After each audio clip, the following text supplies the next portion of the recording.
হঠাৎ করেই আমি শ্রীর সাথে আর কোনো রকম যোগাযোগ করে উঠতে পারছিলাম না।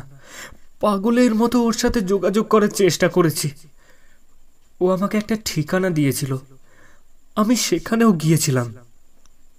আর আর ওখানে গিয়ে আমি জানতে পারি শ্রীর বাবা ওর বিয়ে দিয়ে দিয়েছে এক বড় ব্যবসায়ীর ছেলের সাথে। এটা শোনার পর মনে হচ্ছিল যেন চারিদিকটা কেমন যেন থমকে গেছে।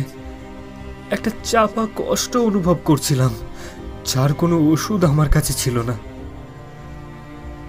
এভাবেই কেটে যায় 5 বছর। এই 5 বছরে সব কিছু ভুলে আমি আবার নতুন করে জীবনটাকে শুরু করেছি। এর মধ্যে আমার সাথে অনেক ভালো জিনিসও ঘটেছে, আবার অনেক খারাপ জিনিসও ঘটেছে। তো এই হচ্ছে আমার কথা।